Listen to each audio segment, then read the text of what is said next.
चंद्रकलाला हलकं हलकं का वाटत होतं ते कळत नव्हतं, पण तिला प्रसन्न मात्र वाटत होतं. तसं पाहायला गेलं तर ती क्रिया किळसवाणी, पण ती त्या धुंदीत आठवत राहिली. ती ऑफिसला आली. गलगल्यांना केव्हा पाहीन असं तिला झालं होतं, पण ते आल्याचं तिला काही दिसलं नाही. तिने ठरवलं आता आपणच पुढाकार घ्यायचा. रजनीताईकडनं पाठ घेतला होता. रजनीताईच्या शब्दात नीती, कुटुंब संस्था यावर बोलायचे, पण गलगले येत नव्हते. सहज म्हणून तिने पेपर हातात घेतला. हेडिंग वाचलं. नजर खाली वळली आणि तिला धक्काच बसला. तिच्याच गटाने तिच्यावर अविश्वासाचा ठराव दाखल केल्याची बातमी होती. 8 जणांच्या फोटोसह बातमी होती. तिने बेल दाबली, शिपाई आलाच नाही. पुन्हा दाबली तरीही शिपाई आला नाही. शिक्षण विभागातला ढमाळ मामाचा क्लार्क आला. मॅडम काय पाहिजे? शिपाई कुठे गेलेत आज? एकही जाग्यावर नाही आहे. अहो सर्वजण मातीला गेल्यात मॅडम. मातीला? कोणाच्या? ते गलगले साहेबांची पत्नी गेली ना. काय? चंद्रकला ओरडली, पण स्वतःला सावरत म्हणाली, मला कसं कोणी सांगितलं नाही?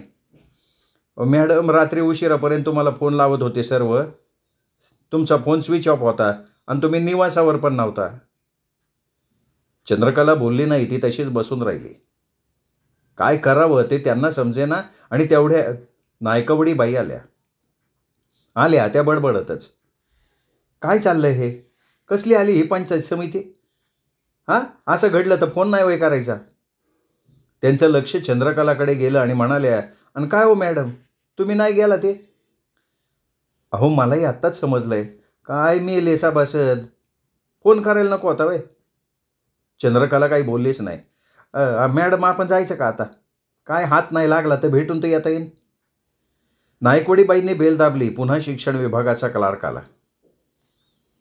पंचायत समितीची गाडी काढाय सांगा. ड्रायव्हर कुठे? मॅडम गाडी घेऊन सभासद गेले ना. बरोबर आहे, त्यांना गर्दी नको गाडीत म्हणून आम्हाला फोन नाही केला. नायकवडीबाई फणफणत होती. हे बघा, आपण भाड्याची गाडी करूयात, चंद्रकला म्हणाली आणि क्लार्कनं गाडी मागवली. दोघी गाडीत बसल्या. गाडी धावायला लागली. प्रेत गलगल्यांच्या गावी नेलं होतं. काही अंतर गेल्यावर नायकवडीबाई म्हणाल्या, मनातलं सांगू का? हां सांगा. गलगले सुटले बरं का मॅडम. लय केलं त्यांनी बायकोसाठी. चंद्रकला बोलली नाही. गलगले सुटले याचं समाधानही वाटलं नाही, दुःखही वाटलं नाही. ती बधीर झाली होती. आणि काय हो मॅडम तुमच्या गटाची माणसं? वाचलं मी सकाळी. अविश्वासाचा ठराव दाखल केला होय.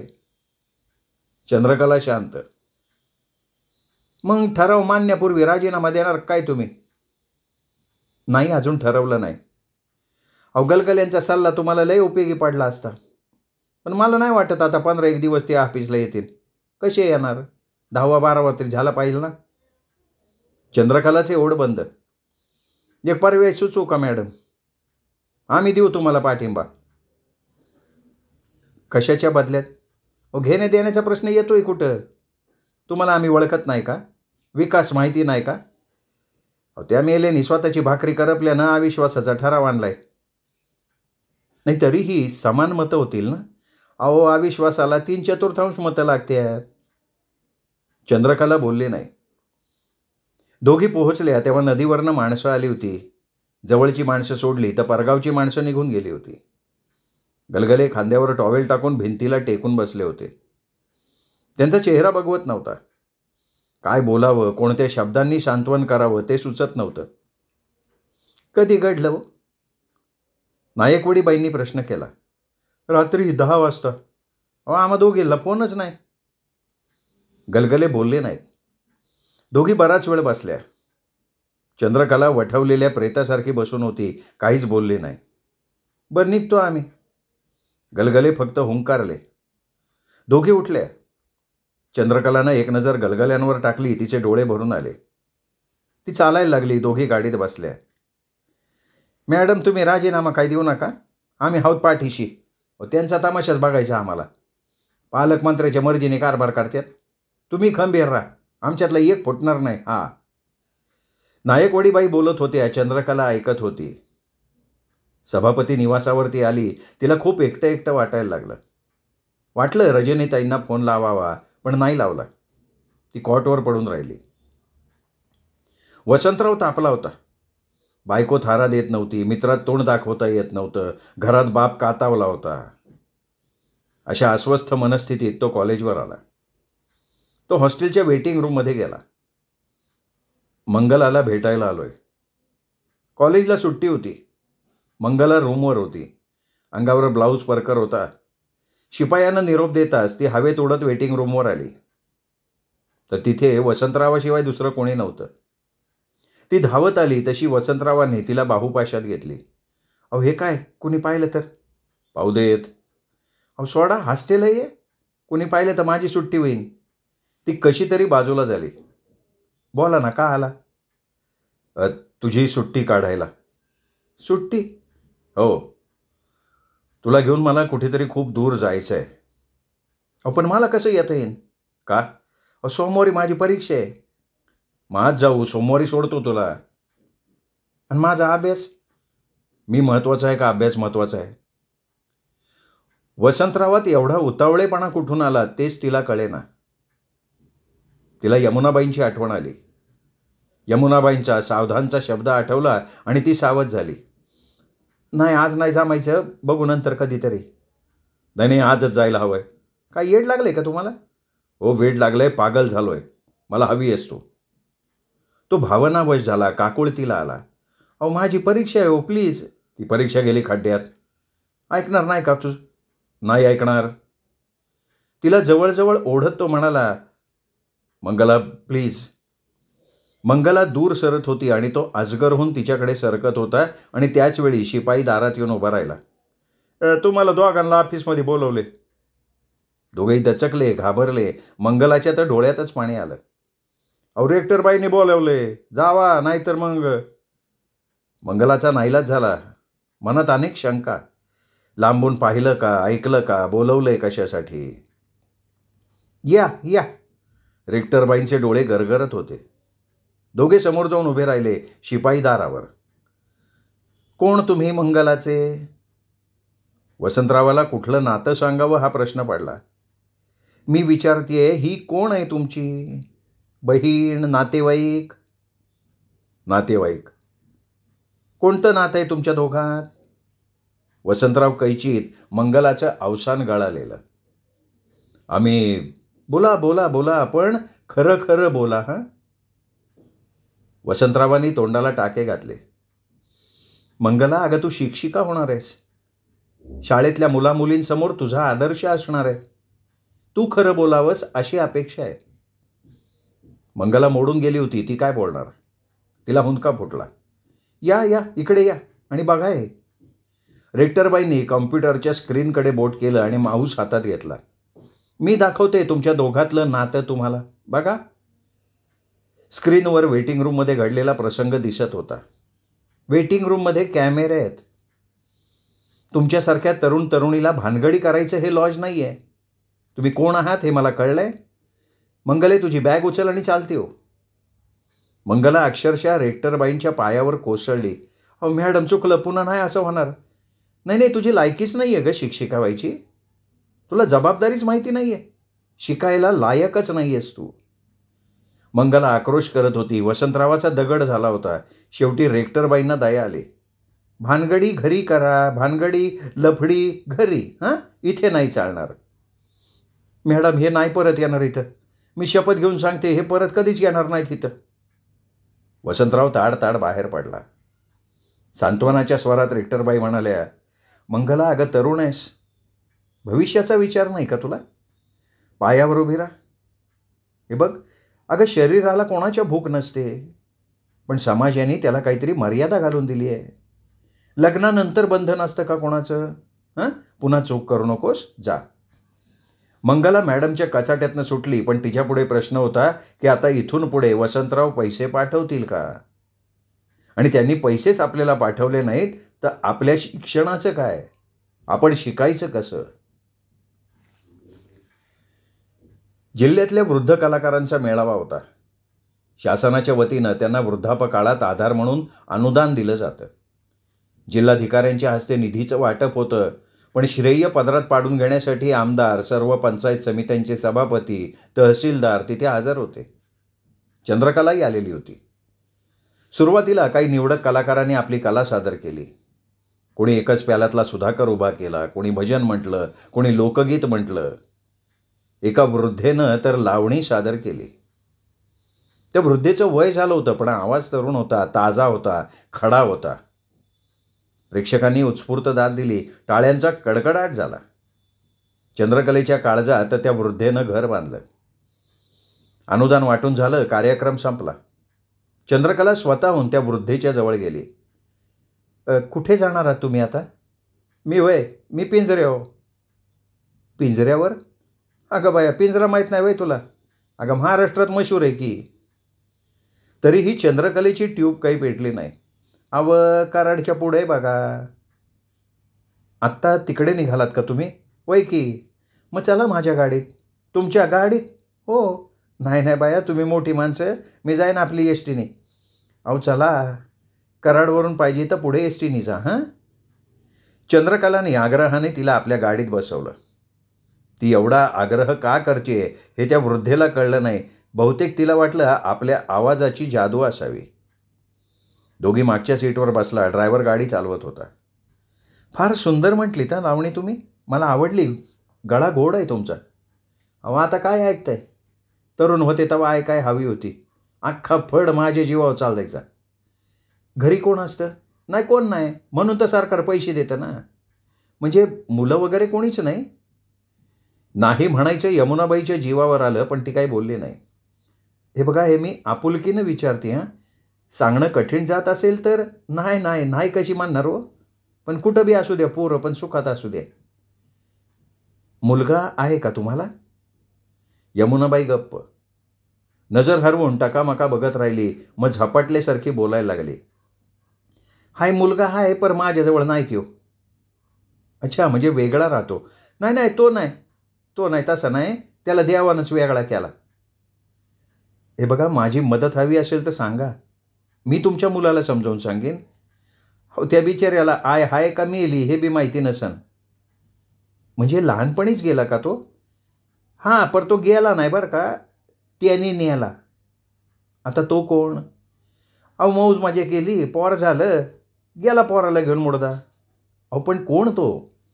नाव खरं सांगतो कधी चोर? नाव नाही, गाव नाही, काहीच नाही. पुन्हा एक नवीन कथा, रजनीताईंनी सांगितलेल्या कथेसारखी. महिलांच्या शोषणाची चित्तरकथा. चंद्रकला अंतर्मुख झाली. मला एक मुलगी बी आहे बरं का. मुलगी? रक्ताची नाही आहे, पण पोटची बी नाही आहे. हाय, पण पोरगी हाय माझी. जन्म दिली आहे पोरीसारखी आहे. आधार नव्हता तिला. बाप दारुड्या, आई पांगळी. तिला शिकायचं होतं बरं का.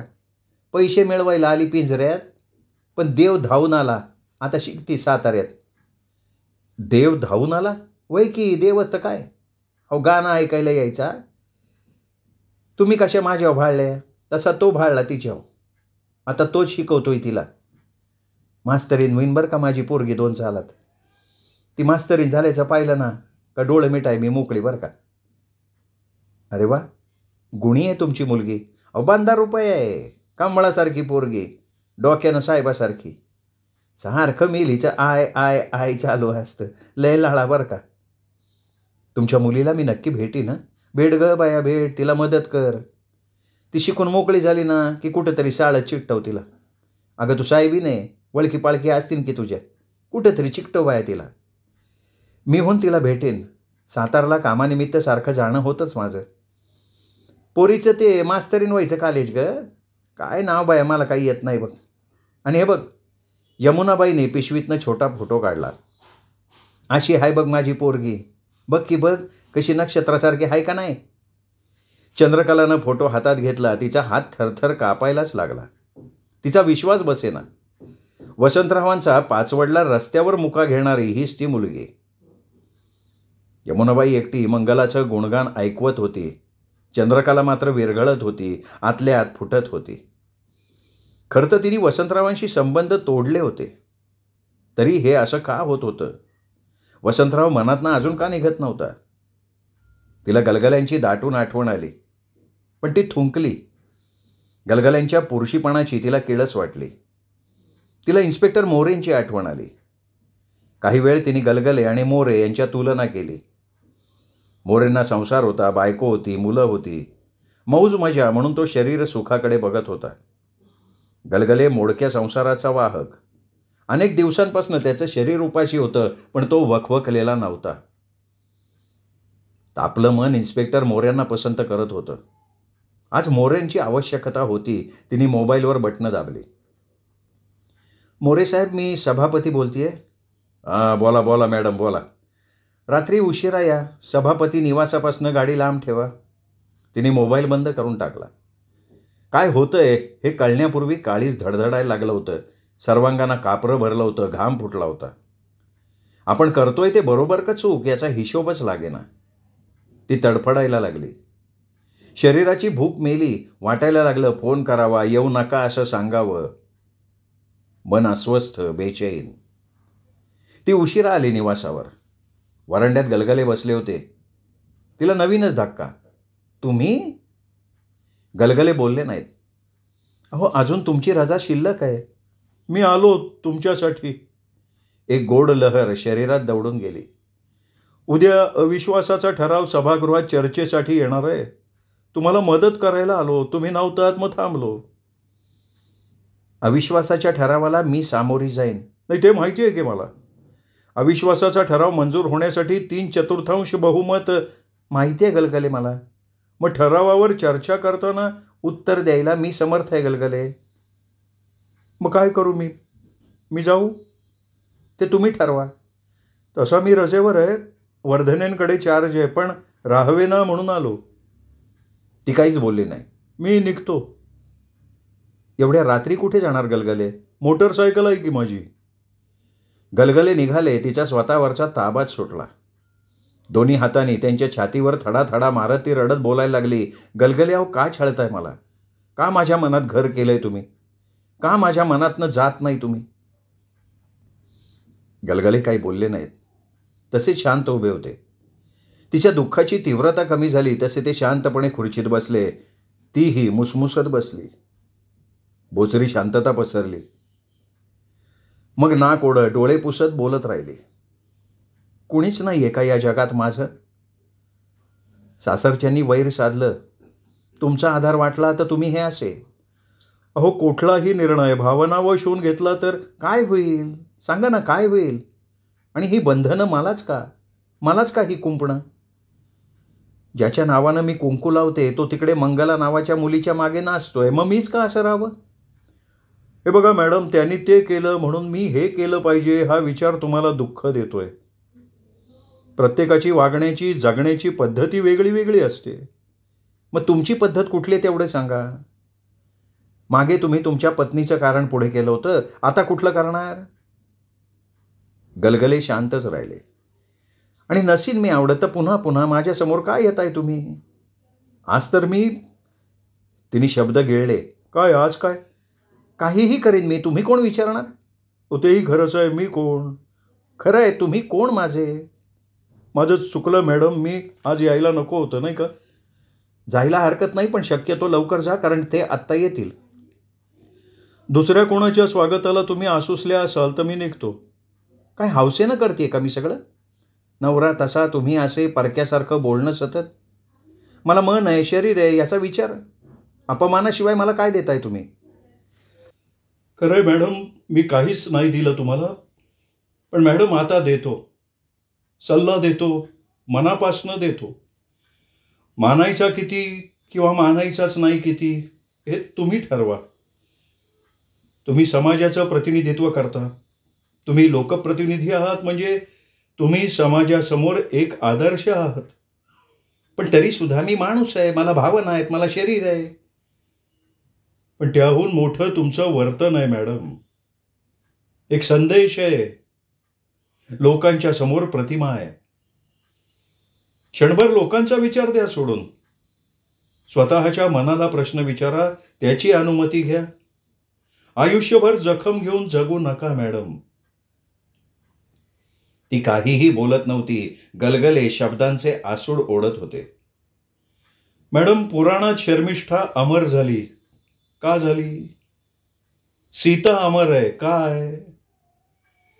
रावणाच्या सोन्याच्या लंकेत तिला सगळं ऐश्वर भोगता आलं नसतं का?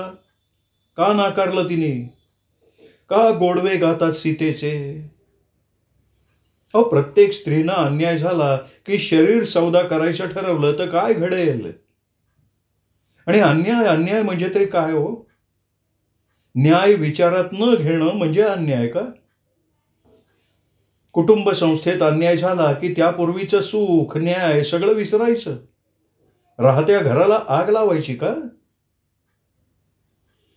चंद्रकला नजर खाली झुकवून तशीच बसून, मॅडम हे बघा, आदर्श निर्माण करणं खूप कठीण असतं आणि आदर्श निर्माण करताना त्याग सुद्धा करावा लागतो.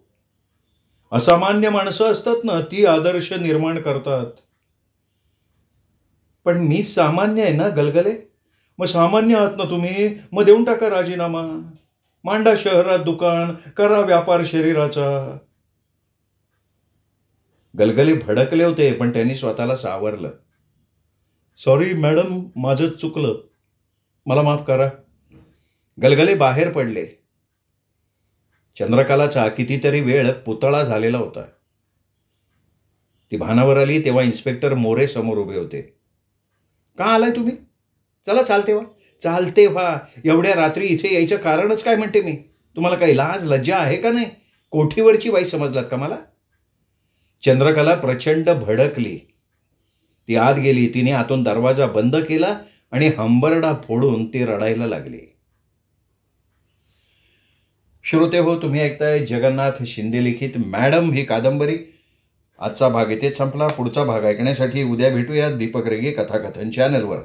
नमस्कार श्रोते हो.